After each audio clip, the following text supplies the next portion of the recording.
Vijay Mallya, the king of bad times. Vijay Mallya Kingfisher என்ற பெயரை பார்த்தாலே அனைவருக்கும் நினைவுக்கு வரும் பெயர். கிங்ஃபிஷர் என்ற பறவை இருப்பதை மறக்க வைத்து விஜய் மல்லையா என்கிற பெயர் நினைவுக்கு வரும் அளவிற்கு கிங்ஃபிஷர் பியர், கிங்ஃபிஷர் ஏர்லைன்ஸ் நிறுவனங்கள் மூலம் தனக்கான பெயரை நிலைநிறுத்திக் கொண்ட ஒரு ஆளுமை. இதெல்லாம் 2016க்கு முன்பு. இப்போதைய நிலைமை, இந்திய வங்கிகளிடம் கடன் வாங்கிவிட்டு வெளிநாட்டுக்கு தப்பிச் சென்று விட்ட ஒரு மோசமான தொழிலதிபர். கடன் வாங்கி வைத்துவிட்டு தப்பிச் செல்லும் அளவிற்கு பரம ஏழை இல்லை விஜய் மல்லையா. சுதந்திரம் அடைந்த காலத்திலேயே 1947லேயே பெரும் பணக்காரராக வலம் வந்த விட்டல் மல்லையாவிற்கும் லலிதா ராமையா தம்பதிகளுக்கு மகனாக பிறந்தவர்தான் விஜய் மல்லையா. விஜய் மல்லையாவின் தந்தையும் இங்கிலாந்தில் மருத்துவம் படித்து இந்திய ராணுவத்தில் மருத்துவராக பணியாற்றிய பன்ட்வால் கணபதி மல்லையா என்கிற பெரும் பணக்காரருக்கு பிறந்தவர்தான். கர்நாடகத்தை பூர்வீகமாக கொண்டது மல்லையாவின் சில்வர் ஸ்பூன் குடும்பம். விஜய் மல்லையா பிறந்தது கர்நாடகத்தில் என்றால் வளர்ந்தது கொல்கத்தாவில். மிக பழமையான மற்றும் புகழ்பெற்ற லா மார்டினியர் பள்ளியிலும் பட்டப்படிப்பை செயின்ட் சேவியர் கல்லூரியிலும் படித்தார். படித்துக் கொண்டிருக்கும் போதே தன் தந்தையின் யுனைடெட் ப்ரூவரிஸ் நிறுவனத்தில் மாதம் 400 ரூபாய் சம்பளத்திற்கு வேலை பார்க்கவும் செய்தார். படிப்பை முடித்ததும் அமெரிக்காவிற்கு சென்று பயிற்சி பெற்றார். தன் அப்பாவை போலவே படிப்பில் படு கெட்டிக்காரராக இருந்த மல்லையா சதன் கலிபோர்னியா பல்கலைக்கழகத்தில் தொழில் நிர்வாக மேலாண்மையில் முனைவர் பட்டத்தையும் பெற்றார். தந்தை மாரடைப்பால் இறந்துவிட அவர் நிர்வகித்து வந்த யுனைடெட் ப்ரூவரிஸ் குழுமத்தின் சேர்மனாக தனது 28வது வயதில் பொறுப்பேற்ற மல்லையா அந்நிறுவனத்தின் வாழ்நாள் தலைவராக நியமிக்கப்பட்டார். அடுத்த 15 ஆண்டுகளுக்குள்ளாக யுனைடெட் ப்ரூவரிஸ் குழுமத்தின் கீழ் இயங்கும் 60 நிறுவனங்கள் மூலம் ஆண்டு வருவாயை 11 பில்லியன் அமெரிக்க டாலர் அளவிற்கு உயர்த்தினார். 1978 தொடங்கப்பட்ட கிங்ஃபிஷர் பீர் நிறுவனத்தின் 36% பங்குகள் விஜய் மல்லையாவிடமும் 42.4% பங்குகள் டச்சு நிறுவனமான ஹைனிகனிடமும் இருக்கிறது. கிங்ஃபிஷர் பீர் மல்லையாவிற்கு தனித்த அடையாளத்தை உருவாக்கியதோடு இந்திய பீர் சாம்ராஜ்யத்தில் தனக்கென ஒரு இடத்தை பிடித்துக் கொண்டது.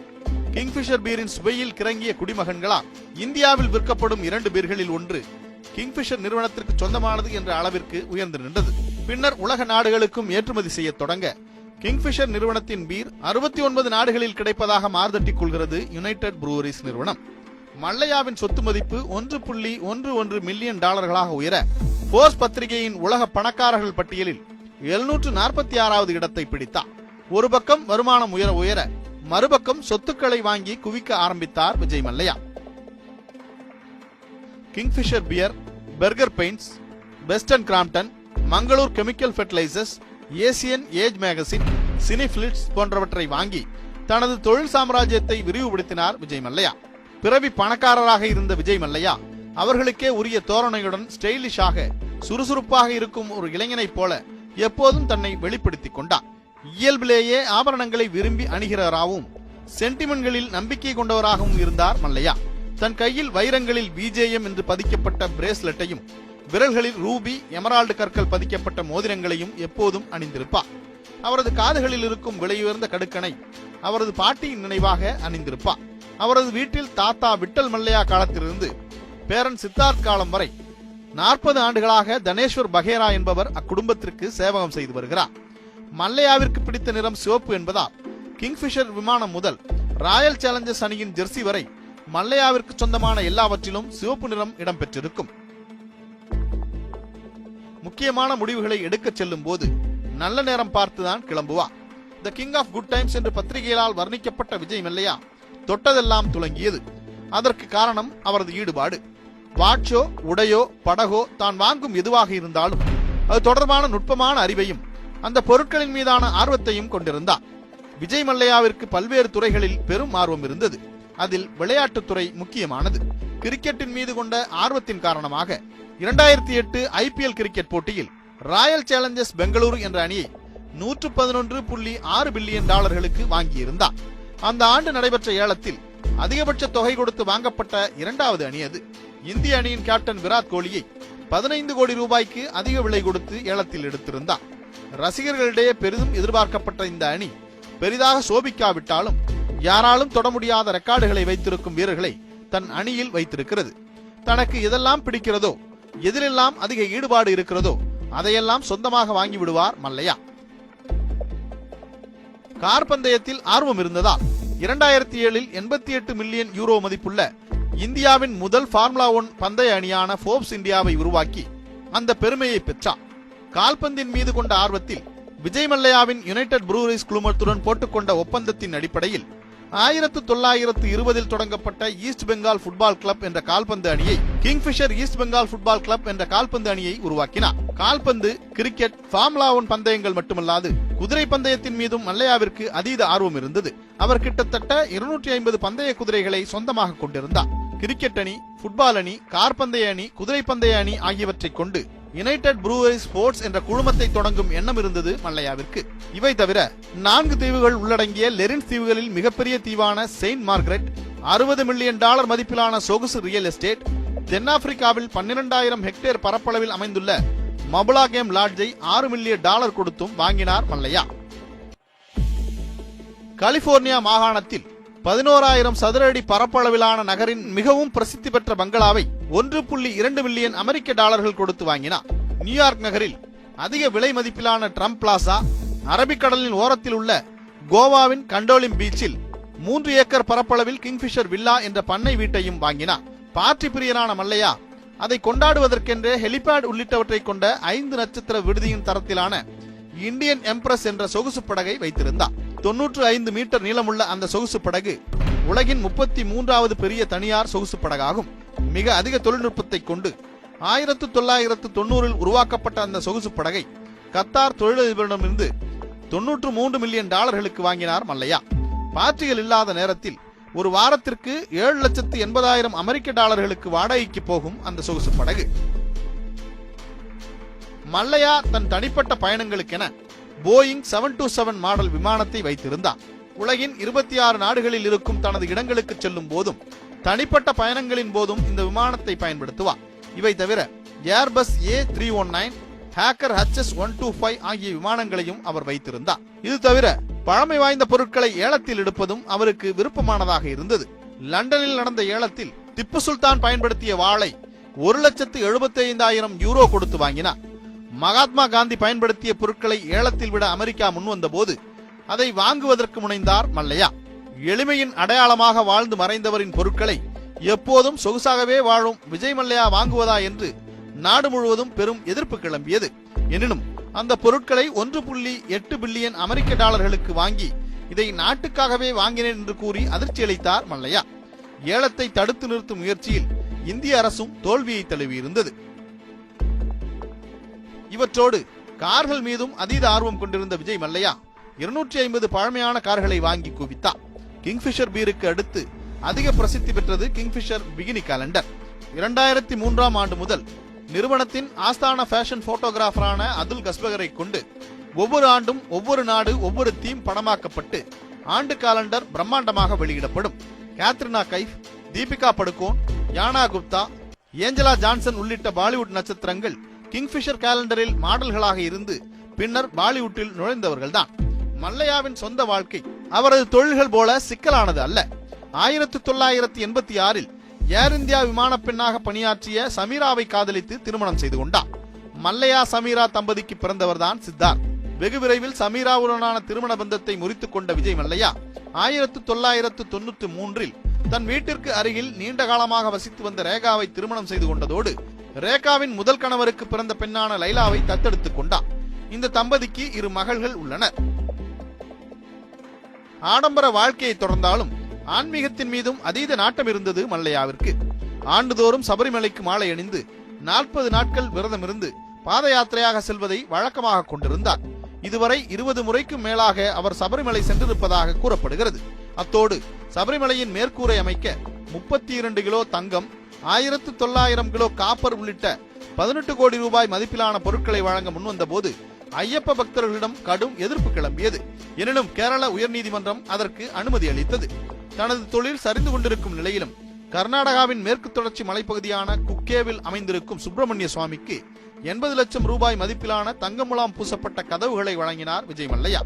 கிங்ஃபிஷர் ஏர்லைன்ஸ் நிறுவனத்திற்கு புதிதாக எந்த விமானம் வாங்கப்பட்டாலும் அது நேராக திருப்பதி கொண்டு செல்லப்பட்டு அங்கு பூஜைகள் செய்யப்பட்டு பின்னரே சேவையை தொடங்க வேண்டும் என்பதை வழக்கமாக கொண்டிருந்தது.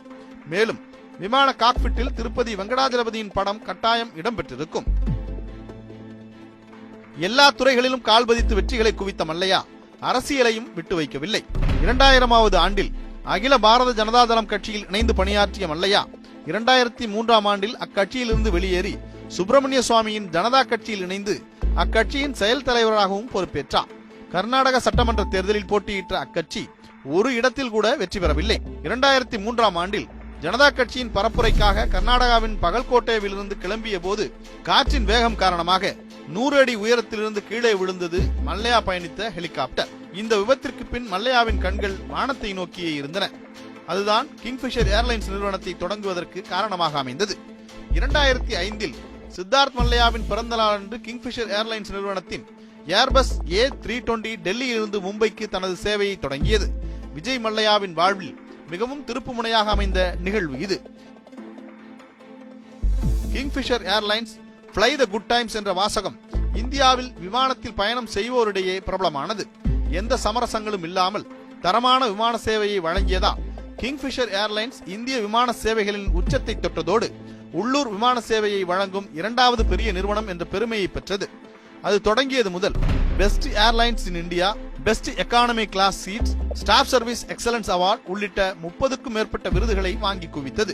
அத்தோடு விமான சேவைகளை மதிப்பீடு செய்யும் ஸ்கை டிராக்ஸ் நிறுவனத்திடமிருந்து 5 ஸ்டார்கள் பெற்ற வெகு சில நிறுவனங்களுள் ஒன்றாக இருந்தது கிங்ஃபிஷர் ஏர்லைன்ஸ். இந்தியா முழுவதும் புதிய விமானங்கள் மூலம் சேவை வழங்கும் முதல் நிறுவனம் என்ற பெருமையை பெற்றதோடு 50% சந்தை மதிப்புடன் இந்தியாவின் உள்நாட்டு விமான சேவையில் 2வது பெரிய நிறுவனமாக உச்சத்தை தொட்டிருந்தது. பழைய பொருட்களை வாங்கி பழகிய விஜய் மல்லையா நஷ்டத்தில் இயங்கிக் கொண்டிருந்த கேப்டன் கோபிநாத்தின் இந்தியாவின் முதல் குறைந்த கட்டண விமான நிறுவனமான ஏர் டெக்கன் விமான நிறுவனத்தை வாங்கினார். இந்தியா முழுவதும் ஏற்கனவே நெட்வொர்க் வைத்திருந்தது. யார் பேச்சையும் கேட்காமல் மல்லையா ஏர் டெக்கனை வாங்கியதற்கு மற்றும் ஒரு காரணம். ஏர் டெக்கனின் 26% பங்குகளை 538 கோடி ரூபாய் கொடுத்து வாங்கியதோடு ஏர் டெக்கனை சிம்பிளி ஃப்ளை டெக்கன் என்று மாற்றி இயக்கினார். நஷ்டத்தில் இயங்கிக் கொண்டிருந்த ஏர் டெக்கனை வாங்கும் போது அது தன் விமான சாம்ராஜ்யத்தை தலைகீழாக கவிழ்த்துவிடும் என்பதை மல்லையா உணர்ந்திருக்கவில்லை. 2008இல் ஏர் டெக்கன் நிறுவனத்தை தன்னுடைய கிங்ஃபிஷர் ஏர்லைன்ஸ் நிறுவனத்தின் கீழ் முழுவதும் கொண்டு வந்தார் மல்லையா. அதை கிங்ஃபிஷர் ரெட் என்ற பெயரில் அதே குறைந்த கட்டணத்தில் இயக்கினார். விஜய் மல்லையா ஏர் டெக்கன் நிறுவனத்தை வாங்குவதற்கு இன்னொரு காரணமும் இருந்தது. கிங்ஃபிஷர் விமான சேவையை சர்வதேச அளவில் விரிவுபடுத்துவதுதான் அது. கிங்ஃபிஷர் ஏர்லைன்ஸ் அதன் உச்சத்தில் இருந்தபோது இந்தியாவின் டெக் நகரங்களில் இருந்து அமெரிக்காவின் டெக் நகரங்களுக்கு 14,000 கிலோமீட்டர் தொலைவிற்கு நான் ஸ்டாப் சேவையை கொடுக்க வேண்டும் என்கிற பெரும் கனவு இருந்தது மல்லையாவிற்கு. 2006ஆம் ஆண்டிலேயே அதற்கான வேலைகளிலும் இறங்கினார் மல்லையா. அதற்காக $1 பில்லியன் அமெரிக்க, அதாவது கிட்டத்தட்ட 6,000 கோடி ரூபாய் மதிப்பில் 5 ஏர்பஸ்களை வாங்குவதற்கு ஒப்பந்தமும் போடப்பட்டு 2008ஆம் ஆண்டில் சேவையை தொடங்கவும் திட்டமிட்டது. இத்திட்டத்தை இந்திய அரசின் ஏர் இந்தியா நிறுவனம் 2015இல் தான் அறிவித்தது என்பது குறிப்பிடத்தக்கது. மல்லையாவின் கனவு நனவாவதற்கு விமான வழித்தட விதிமுறைகள் தடையாக இருந்தன. சர்வதேச விமான வழித்தட விதிகளின்படி சர்வதேச உரிமத்தை பெற அந்த விமான நிறுவனம் அதன் சொந்த நாட்டில் 5 வருடம் விமான சேவையை கொடுத்திருக்க வேண்டும். விஜய் மல்லையா கிங்ஃபிஷர் சேவையை தொடங்கி 3 வருடங்கள் மட்டுமே ஆகியிருந்ததா ஏர் டெக்கன் நிறுவனத்தை கிங்ஃபிஷரோடு இணைத்து சர்வதேச உரிமத்தை பெறலாம் என்பது அவரது திட்டம். டெக்கன் நிறுவனத்தை வாங்கி இயக்க ஆரம்பித்த சில மாதங்களிலேயே உலகம் முழுவதிலும் பொருளாதார சரிவு ஏற்பட கிங்ஃபிஷர் நிறுவனமும் சரிவை சந்திக்க தொடங்கியது. தொடர் நஷ்டத்தால் நான் ஸ்டாப் விமான சேவை கனவு தகர்ந்து போனாலும் 2008ஆம் ஆண்டில் பெங்களூருவிலிருந்து லண்டனுக்கு தனது சர்வதேச சேவையை தொடங்கியது கிங்ஃபிஷர் ஏர்லைன்ஸ். தொட்டதெல்லாம் துலங்கிய மல்லையாவின் நிலைமை அதன் பின்னர் தான் தலைகீழாக மாறியது. பொருளாதார சரிவின் காரணமாக எரிபொருள் விலை கடுமையாக உயர்ந்தது. விமான நிலையங்களில் விமானத்தை தரையிறக்குவதற்கான கட்டணமும் அதிகரிக்கப்பட்டது. சித்தார்த் மல்லையாவிற்கு பிறந்தநாள் பரிசாக வழங்கப்பட்ட கிங்ஃபிஷர் நிறுவனத்தை கேலண்டர் ஷீட்டிங்கில் பெரும்பாலான நேரத்தை கழித்த சித்தார்த் மல்லையாவால் அந்த வயதில் அவ்வளவு பெரிய நிறுவனத்தை ஒழுங்காக நிர்வகிக்க முடியவில்லை.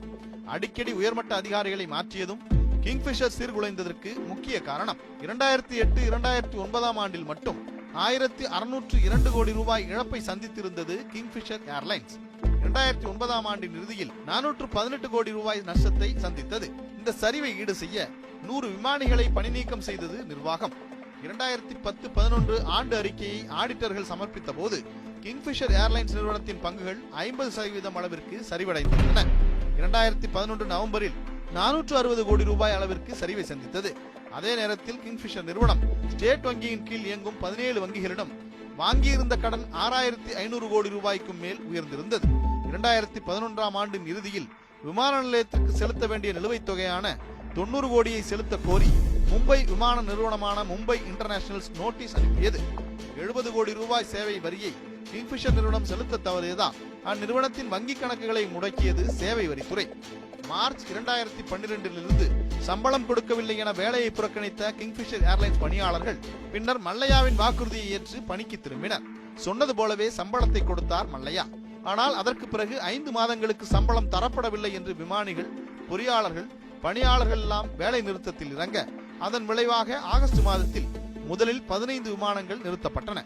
அக்டோபரில் ஊழியர்களின் போராட்டம் தீவிரமடைந்தது. ஒரு பக்கம் அரசு, இன்னொரு பக்கம் வங்கிகள், மற்றொரு பக்கம் விமான நிறுவன ஊழியர்கள் என பிடியை இருக்க டிராவல் ஏஜென்சிகளிடம் டிக்கெட் புக்கிங்கை உடனடியாக நிறுத்தச் சொன்னது கிங்ஃபிஷர் நிறுவனம்.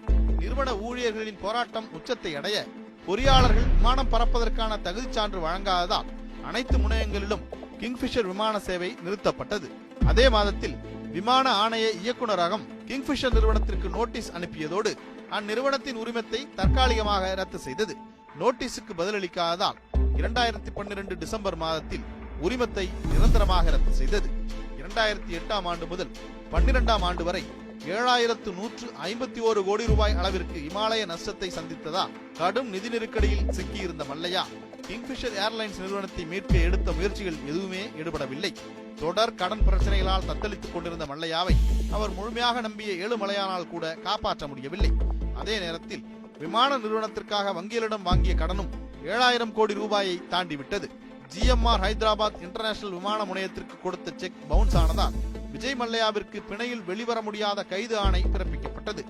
பில்லியனராக இருந்தபோது உலக பணக்காரர்கள் வரிசையில் மல்லையாவிற்கு இடம் கொடுத்த போர்ப்ஸ் சொத்து மதிப்பு சரிந்து $800 மில்லியன் வந்தபோது அவரது பெயரை பட்டியலில் இருந்து நீக்கியது.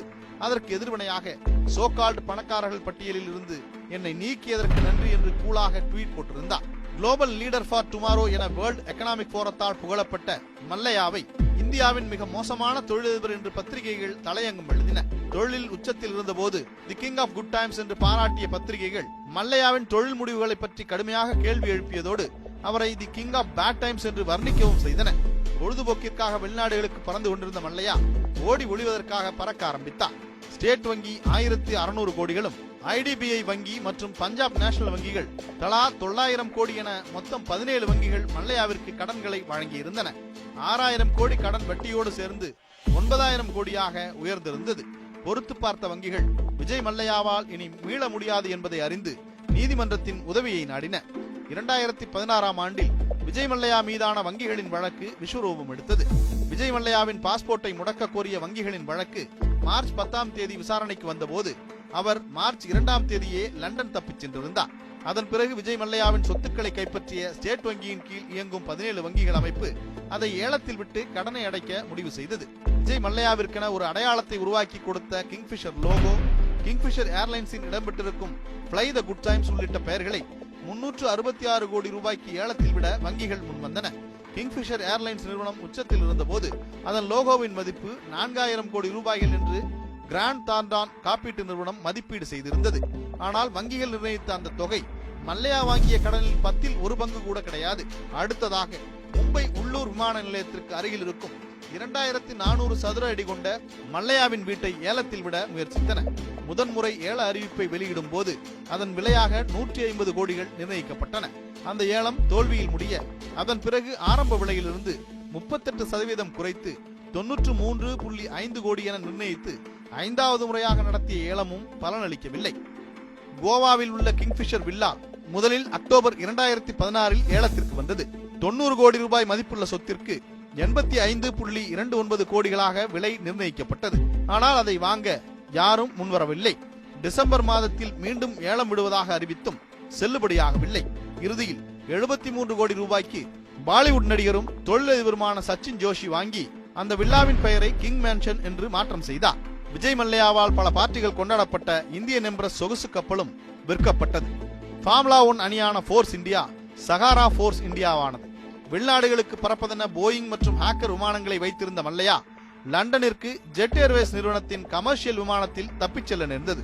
கர்நாடகாவில் உள்ள கணிங்கல் வீரிய பண்ணையில் பராமரிக்கப்பட்டு வந்த 100க்கும் மேற்பட்ட குதிரைகள் 35 குறைய அவற்றையும் பராமரிக்க முடியாமல் கர்நாடக அரசிடம் ஒப்படைக்கப்பட்டன.